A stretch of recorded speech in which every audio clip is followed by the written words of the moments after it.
नमस्कार, बहुत स्वागत आपके साथ मैं ललित प्रजापति। और बृहन मुंबई ये शब्द आपने अक्सर सुना होगा।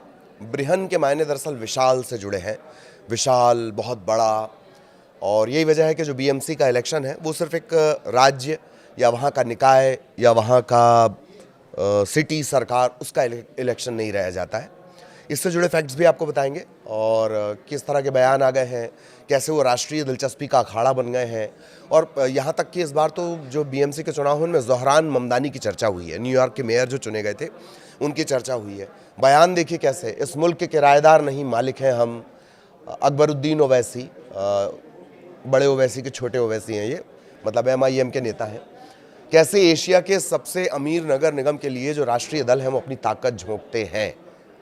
और मुंबई के बीएमसी चुनाव में इस बार जासूसों की एंट्री भी हुई। इन तमाम मसलों पर चर्चा करेंगे। कैसे जो चुनाव हैं वो राष्ट्रीय बन जाते हैं, कैसे जो पुराने दोस्त हैं वो जो पुराने दुश्मन थे वो दोस्तों में तब्दील हो गए, और जो दोस्त थे उनके बीच दरारें आ गई। ऐसे तमाम तरह के सवाल हैं और आज इसी पर चर्चा करेंगे। कुछ खास बातें भी बताएंगे, लेकिन सबसे पहले अपडेट की हम बात कर लेंगे। तो सबसे पहले अपडेट, महाराष्ट्र में चुनाव प्रचार का शोर जारी है। आज 13 जनवरी 2025 शाम को ये प्रचार थम जाएगा। 29 महानगर पालिका हैं, चुनाव शेड्यूल जारी हो चुका है। 15 जनवरी को बृहन मुंबई महानगर पालिका BMC और इसके अलावा जो बाकी की नगर पालिका उनके लिए चुनाव होंगे। 16 जनवरी को नतीजे घोषित किए जाएंगे। अंदाज़ा इसी बात से लगा लीजिए कि जो NSE और BSE होते हैं, मतलब जो शेयर मार्केट होता है, वो भी बंद रहेगा, वो भी छुट्टी मनाएगा। BMC में 227 वार्ड है, तकरीबन 1700 उम्मीदवार चुनाव मैदान में ताल ठोंक रहे हैं। लातूर नगर निगम के चुनाव होने कुल 359 उम्मीदवार मैदान में है। ठाणे नगर निगम में जो कुल उम्मीदवार हैं वो 649 650 के आसपास हैं। BMC के मौजूदा पार्षदों का जो कार्यकाल है वो 7 मार्च 2022 को ख़त्म हो गया था। अभी क्या चल रहा है, 25-26 चल रहा है। 2022 को कार्यकाल खत्म हो गया था। इसके बाद से जो BMC का कामकाज है, जैसा बाकी जगह भी होता है, जो प्रशासनिक अफसर होते हैं, प्रशासनिक अधिकारी होते हैं, वो कामकाज संभालते हैं।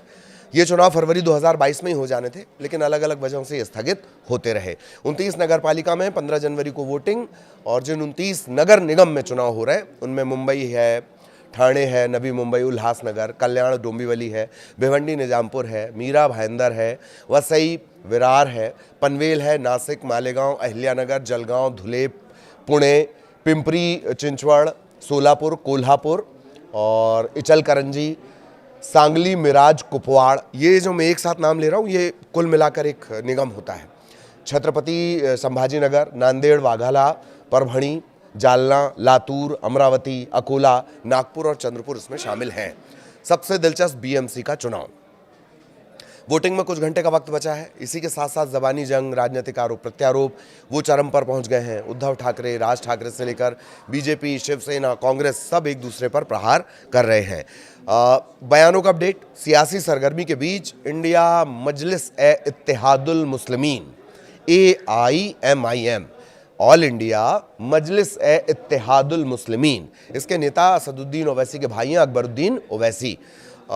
अकबरुद्दीन ओवैसी को आप ऐसे भी जान लीजिए कि भाई भले ही इनके बातें करते हों सांसद, एकजुटता की बातें करते हों, भारत की बातें करते हों, लेकिन छोटे भाई जो अकबरुद्दीन हैं उनका तरीका वही है, एग्रेसिव पॉलिटिक्स और किसी धर्म विशेष के खिलाफ जहर उगलना। इस बार उन्होंने ये नहीं किया है, बताते हैं आपको।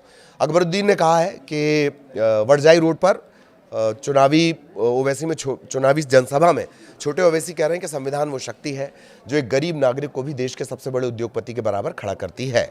वोट सिर्फ एक पर्ची नहीं, ये आपकी इज्जत है, आपके हक और बस्तियों की खुशहाली की गारंटी है। हिंदुस्तान किसी की जागीर नहीं, हम इस मुल्क के किराएदार नहीं बल्कि मालिक हैं।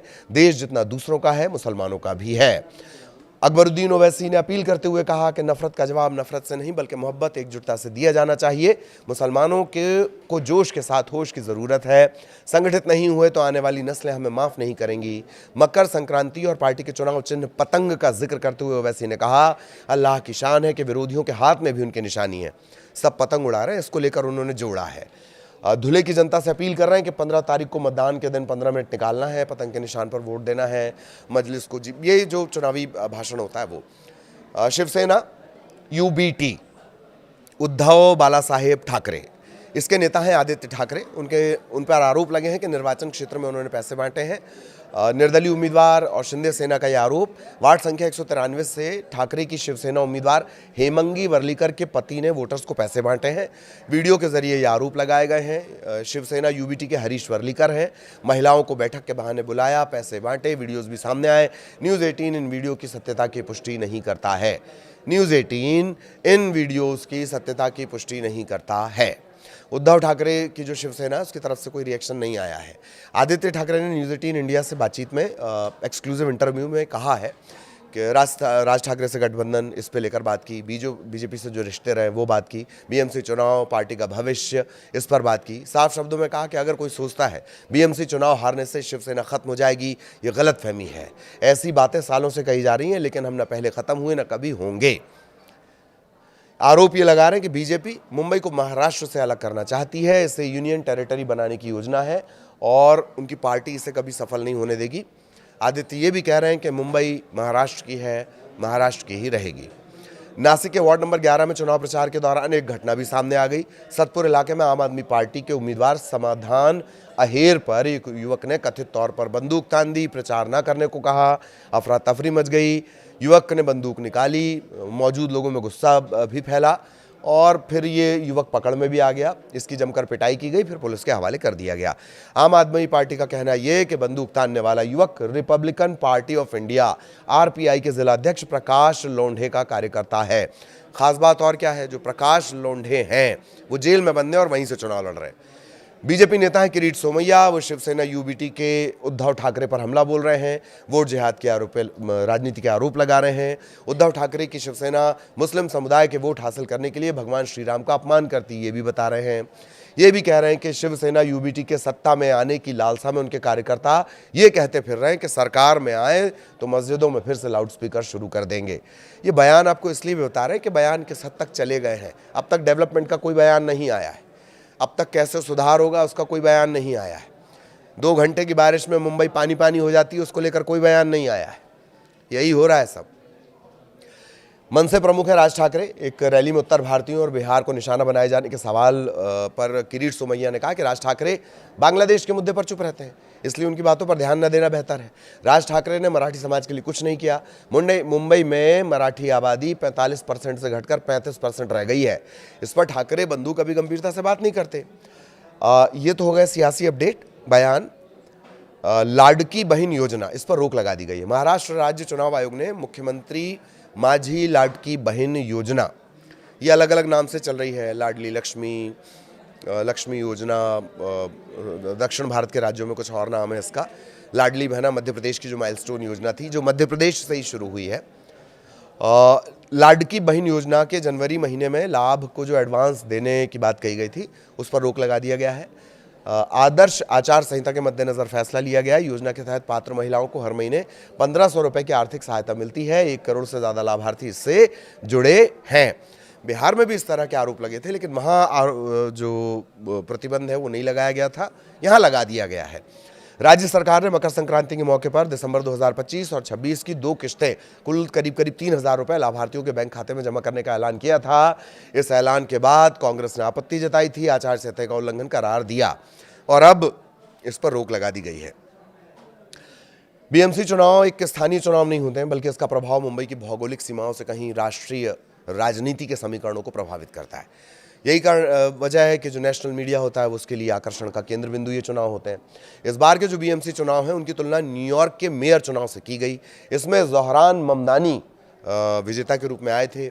वित्तीय राजधानी पर शासन करने वाली पार्टी राज्य में सत्ता में है। इस वजह से बीएमसी और न्यूयॉर्क मेयर चुनाव के बीच एक समानताएं, एक सिमिलैरिटी देखी गई। दोनों शहरों में मेयर के चुनाव की प्रक्रिया, उनके पास मौजूद शक्तियां, पावर्स जो हैं, उसमें कोई समानता नहीं है। लेकिन राजनीति, सोशल मीडिया ने राजनीति को इतना ग्लोबल कर दिया है और ग्लोबल को इतना छोटा कर दिया है कि समानताएं ढूंढ ली जाती हैं। दिलचस्प बात यह है कि मुंबई की तुलना न्यूयॉर्क से की गई। एशिया का सबसे अमीर नगरीय निकाय है बीएमसी। इसका वार्षिक बजट बहुत बड़ा होता है।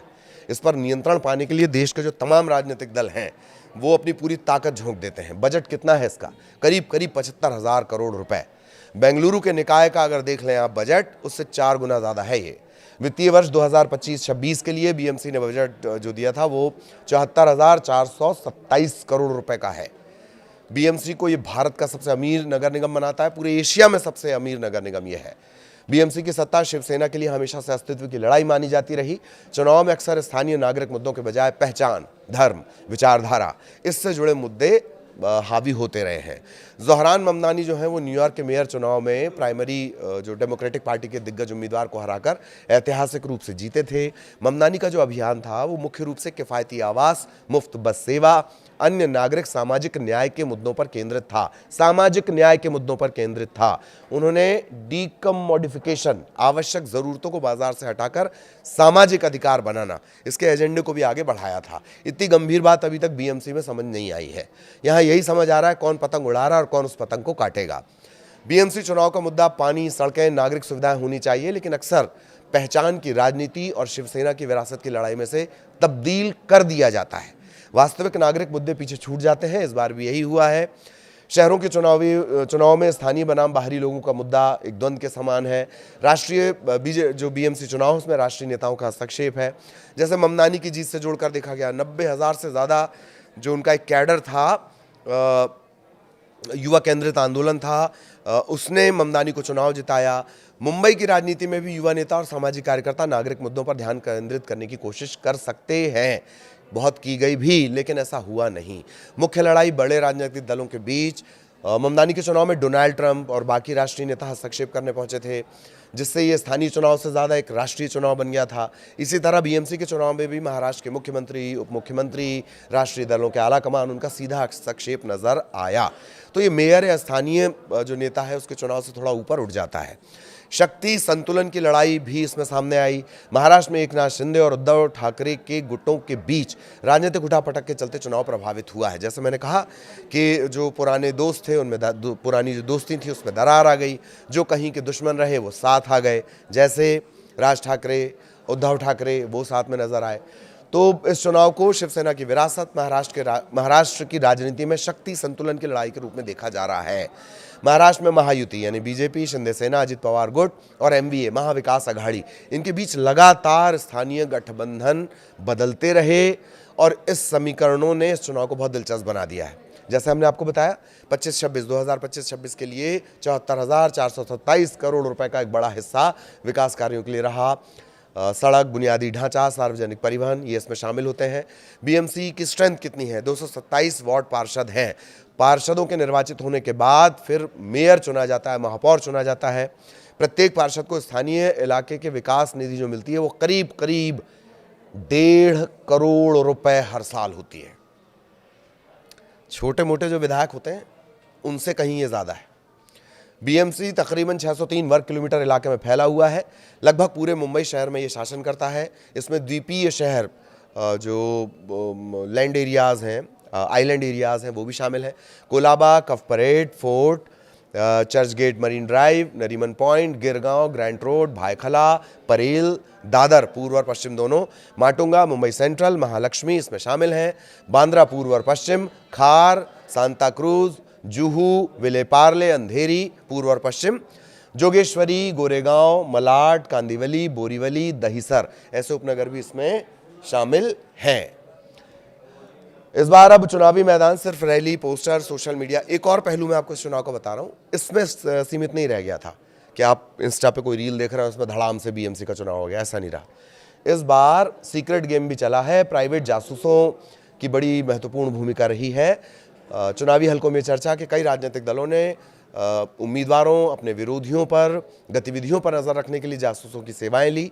मकसद साफ कि कौन सा नेता बगावत की तैयारी में है, कौन क्या कर रहा है, कौन पाला बदल सकता है, किस उम्मीदवार की कमज़ोर नस है। इसमें एक आध वायरल वीडियो आ जाए तो फिर मज़ा ही आ जाए, वो भी कोशिश की गई। भारत की पहली महिला जासूस मानी जाती हैं रजनी पंडित। उनका कहना है कि चुनाव के साथ प्राइवेट जासूसों की मांग अचानक बढ़ती है। एक चैनल को उन्होंने बताया कि टिकट ना मिलने से नाराज़ नेता ही नहीं है, बल्कि अपनी पार्टी के भीतर जो नाराज़ चल रहे होते हैं, खींचतान से परेशान होते हैं, वो भी कॉन्टैक्ट करते हैं। राजनीतिक मिशन पर जो जासूस लगते हैं उनकी फीस भी ठीक ठाक होती है। जांच की जटिलता के हिसाब से निजी जासूसी एजेंसियां 50,000 से लेकर 1 लाख, 1.5 लाख, 2 लाख रुपए तक चार्ज करती हैं। इसमें उम्मीदवार का पूरा बैकग्राउंड खंगालना, सोशल मीडिया की उसकी एक्टिविटीज़, उसके करीबी रिश्तेदार, सहयोगी, उनकी भी जानकारी जुटाई जाती है। जासूसों के पास ये टास्क होते हैं। प्रचार के दौरान वो उम्मीदवार के पीछे लगते हैं, अंडर कवर एजेंट लगाए जाते हैं, निजी या पेशेवर जीवन से जुड़ी संवेदनशील जानकारियां, सेंसिटिव इंफॉर्मेशन तलाशना इनके असाइनमेंट का हिस्सा होता है। जासूसों की भी एंट्री हो गई। कुल मिलाकर बीएमसी का दिलचस्प चुनाव, और अब सभी की जो निगाहें वो इस बात पर टिकी हुई हैं कि दरअसल इस चुनाव में कौन बाजी मारता है। राष्ट्रीय महत्व के ये चुनाव बना दिए जाते हैं और 227 करीब 29 महानगर पालिका हैं, उनका चुनाव शेड्यूल जारी हो चुका है। 15 जनवरी को चुनाव हो जाने, वोटिंग हो जानी और 16 जनवरी को तय हो जाएगा कि मुंबई का असली किंग, महाराष्ट्र में पूरे चुनाव है लेकिन मुंबई का असली किंग होगा कौन होगा। ये जो करोड़ रुपए मैंने आपको बताए हैं, 70,000 करोड़ रुपए से ज़्यादा, ये तो घोषित मनी फ्लो है। मुंबई में जितना आप अंदर जाते जाएंगे आपको पता चलेगा, जितना दिखाया जाता है, पैसे का जो फ्लो है, मनी का जो फ्लो है, वो किसी भी तरह से हो, डर्टी गेम्स के ज़रिए हो, अंदर खाने हो, इधर से हो, उधर से हो, अंडर टेबल हो, ओवर टेबल हो, वो कई करोड़ का है, अरबों खरबों तक वो चला जाता है। यही वजह है कि हर कोई चाहता है कि मुंबई का किंग वो बने। 16 तारीख को ये साफ हो जाएगा। आगे भी अपडेट आप तक पहुंचाएंगे। नमस्कार।